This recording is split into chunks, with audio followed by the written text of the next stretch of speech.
નમસ્કાર મિત્રો, વિડીયોમાં તમારું સ્વાગત છે। જી હા મિત્રો, અત્યારે હાલના સૌથી મોટા અને મહત્વના સમાચાર સામે આવી રહ્યા છે। તો મિત્રો, સમાચારમાં વાત કરીએ તો મહેસાણા જિલ્લાના બેચરાજી તાલુકામાં એક અત્યંત હૃદયદ્રાવક અને કાળજુ કંપાવી દે તેવી ઘટના સામે આવી છે।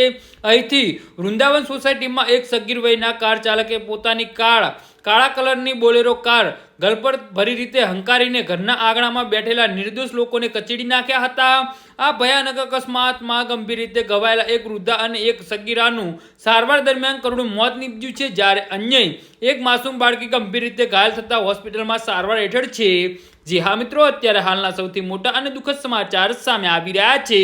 તો મળતી માહિતી મુજબ સોસાયટીના કોમન પ્લોટમાં કાળા કલરની બોલેરો કાર કિચડમાં ફસાઈ ગઈ હતી। કાર ચાલક સગીરે ગાડીને બહાર કાઢવા માટે જોરથી એક્સિલેટર આપ્યું હતું, જેના કારણે કાર પરનો કાબુ છૂટી ગયો હતો અને ગાડી અચાનક પૂર ઝડપે આગળ ધસી આવી હતી ને પૂર ઝડપે આવતી કારે ઘરના આંગણામાં પગથિયા પર બેઠેલા કંચનબેન દરજી અને તેમની પુત્રી હાર્વીને પડોશમાં રહેતી સગીરા સોનલબેનને જોરદાર ટક્કર મારી દીધી હતી। અકસ્માત એટલો પ્રચંડ હતો કે ઘરનો પાકો વરંડો અને દરવાજો તૂટીને જમીન દોસ્ત થઈ ગયા હતા।